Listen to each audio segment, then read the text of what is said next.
can only really say that to your dad. To my dad? Out of 1,000 sperm miles, the fastest. Yeah.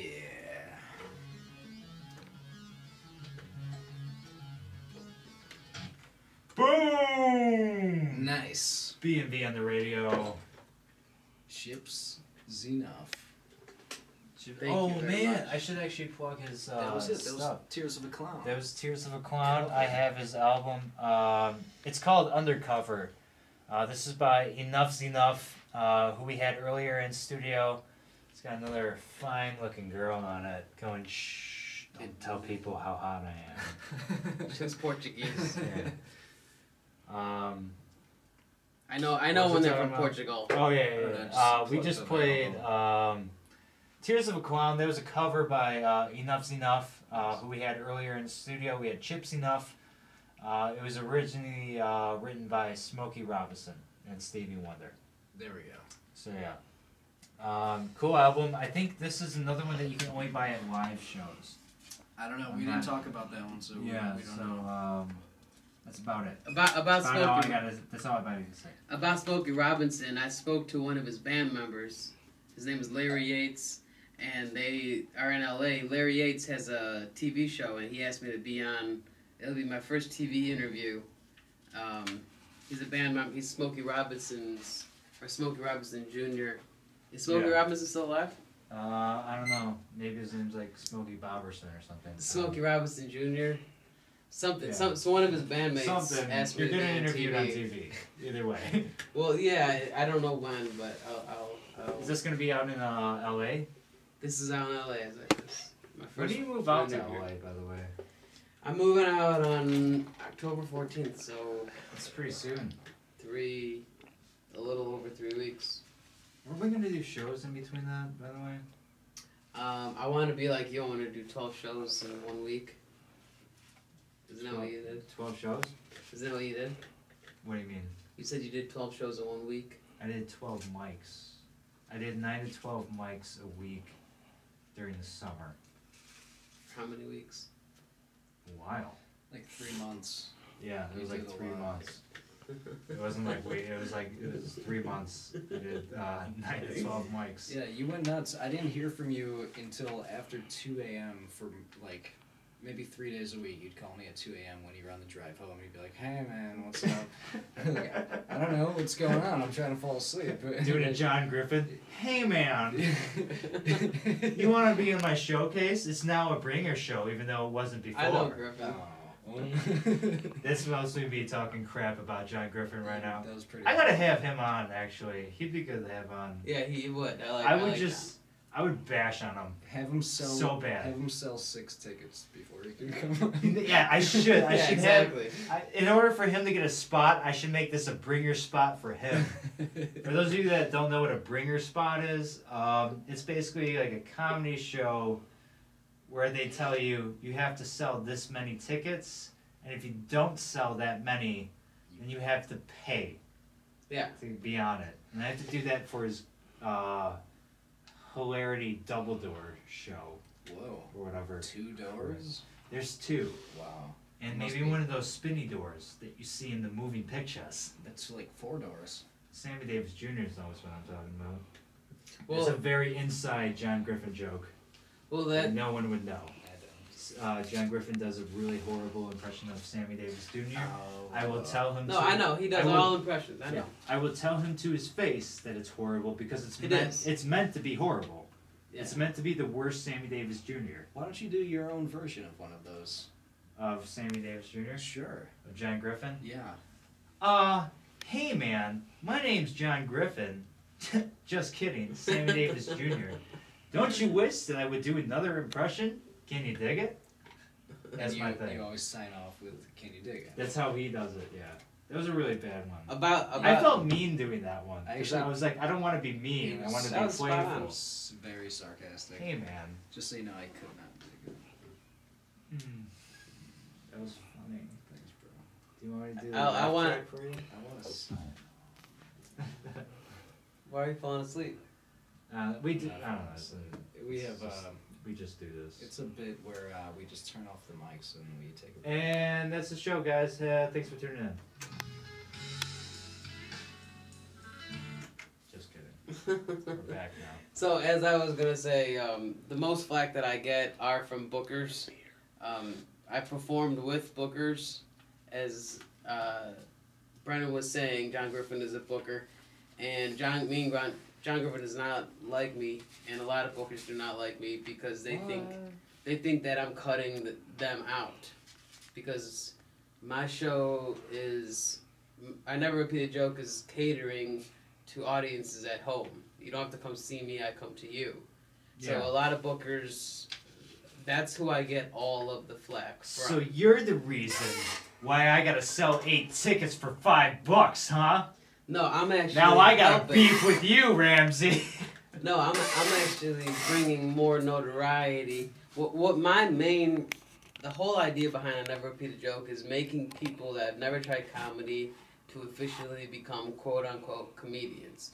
Because when you watch Jaywalking or Jackass, they make a lot of laughs at people's expense, and those people are basically they're the butt of the joke, because the Jackass and Jay Leno are making millions of dollars, and these people are just they're fodder. So what I'm doing is I'm creating a Last Comic Standing meets American Idol, where people who never tried comedy could say, "Hey, this guy's never repeated a joke.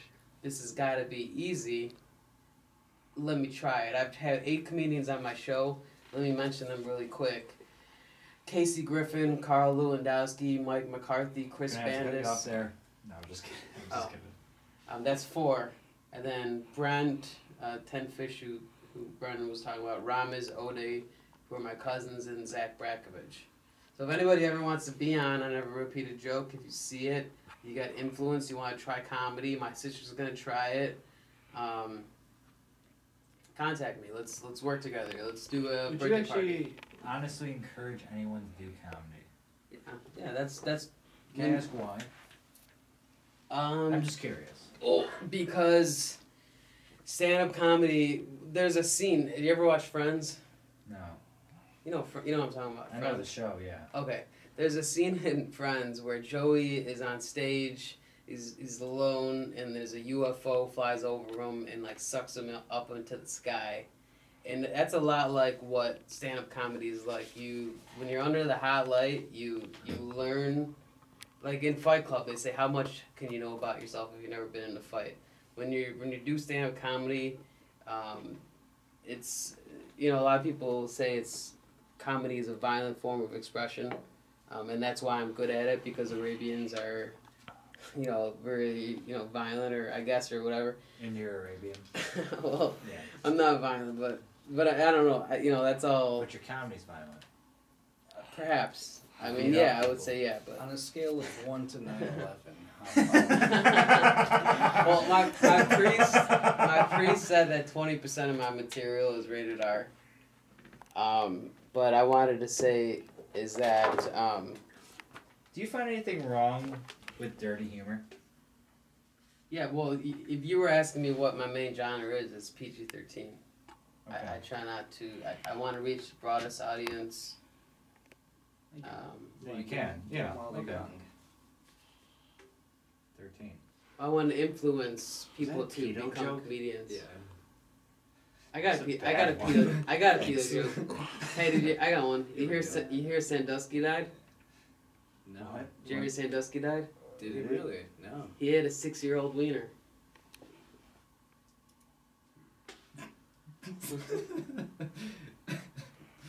I love how you can hear me click the button. Yeah, you can hear it louder than you can hear the laugh track. It's almost like there's reverb on the click and it just lasts. Yeah, for too long. But where were we at? Sandusky. Oh, I want to know.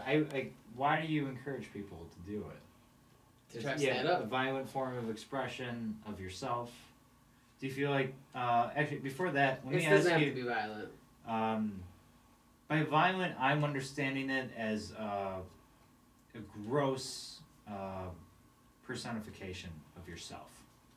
Well, I think art in general is violent, and it's not because succeeding in art is impossible, because it kind of, I mean, it's pretty difficult to succeed as an artist, but I think that Telling jokes is way easier, folks. No, I'm just kidding. no, I don't think it has to be violent. Like a lot of people are afraid of clowns, and and that's another people say that I should name my show Rudolph the Red-Nosed Clown. And a lot of people have it's called colorophobia, phobia of clowns, and that's why there's this huge headline story about this clown that's terrorizing the United Kingdom. I read about this clown. He looks like Pennywise, and he only shows up at night, and there's a whole crew of people trying to find this clown, and he makes people laugh, and he's basically can't be found, and what can't he do? He can't be found.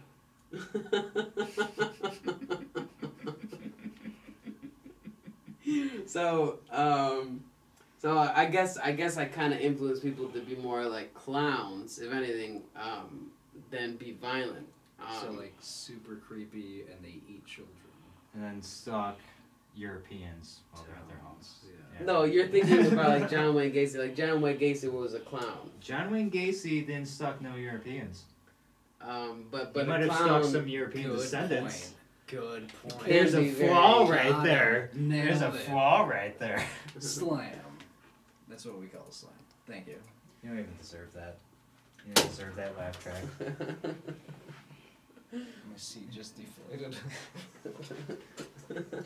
But anyway, you encourage people To be clowns. To be like a court gesture, you know. I want people to be influenced by me.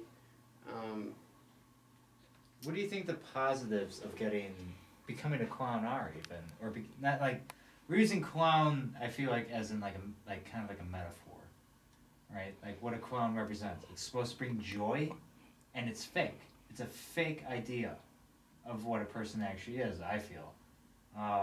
Nice. As any comic, I feel like we're pretending. I feel like they're pretending to be philosophers in a world that's not only philosophy stupid, but humor stupid.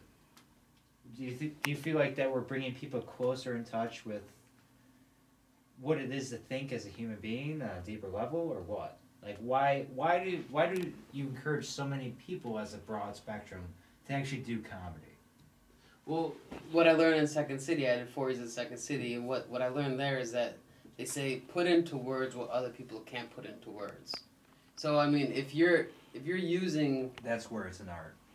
yeah, and I was reading an article about how Facebook is preventing suicide because it's a little bit therapeutic. So I think the next step, like that's What are you another gonna that's post after you kill yourself. well that's another that's I an found somebody on Facebook to help me kill myself.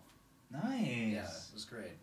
His name was, well, I can't think of the reference, but it's the old guy that helped people kill himself. You know that guy. that was another name. That got so People- butchered that was funny. Thanks. That was so bad. That's It was what we funny. A save. Yeah. Some people said I should rename my show Facebook on the Go, because basically, if you get a bunch of your statuses, you could, come on my show, you get the accolades, and it's basically the next step from Facebook. Facebook is therapeutic, then comedy. Some people say it's medicine. Some people say you laugh. When you laugh, you lose 5 calories. Yeah, I definitely encourage everybody and anybody to try it. So I'm not taking away from bookers to answer Brendan's question. Go ahead. What were you saying? I just said it would be good for Victor's gut to laugh more. Well, I just want to fit into your tight little spandex that you've been wearing a lot lately. They're called jockeys. Jockeys by There we Adidas. go. That's why I'm wearing a hoodie. Adidas is a proud sponsor of Not Us. Just like to announce that.